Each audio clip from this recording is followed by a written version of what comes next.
A man hijacked a plane, took $200,000 in cash, jumped into a storm, and disappeared forever.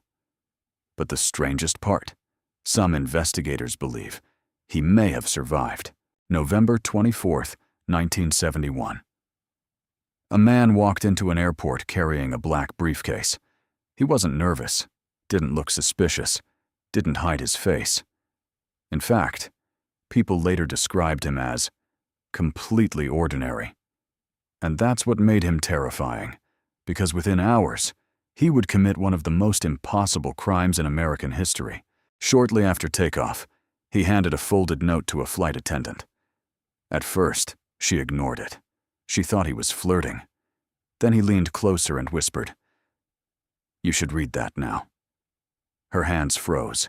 The note contained only a few words. "I have a bomb." Slowly, he opened the briefcase. Inside were wires, red cylinders, a battery. Maybe fake, maybe real. No one wanted to find out. And the terrifying part? He stayed completely calm, no panic, no anger. Like he had planned this moment for years. The plane landed. FBI agents rushed to gather the ransom. $200,000 in cash, 4 parachutes.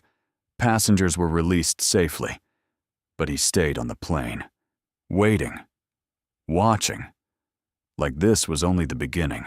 Then came the moment that turned this crime into a legend. Somewhere above dark forests, during heavy rain. He opened the rear staircase. Freezing wind exploded into the cabin. The crew never saw his face again. Then, without hesitation, he jumped into complete darkness. The FBI launched one of the largest manhunts in history. Helicopters searched forests. Divers searched rivers. Agents followed thousands of leads. Nothing. No body. No parachute. No fingerprints good enough to identify him. It was as if he vanished into thin air. Years later, a child discovered something shocking near a riverbank. Bundles of cash, rotting underground, part of the ransom money, but only a small amount. The rest was never recovered, which raised a terrifying question. If the money was there, where was Cooper?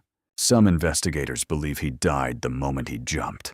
Others think he was ex-military, a trained parachutist, someone who knew exactly what he was doing. And there's one theory even stranger than the others. What if D.B. Cooper escaped and lived the rest of his life as a completely normal man, walking past strangers every day, while the world searched for him? One man, one jump, one mystery that still has no answer. So tell me, what do you think happened to D.B. Cooper?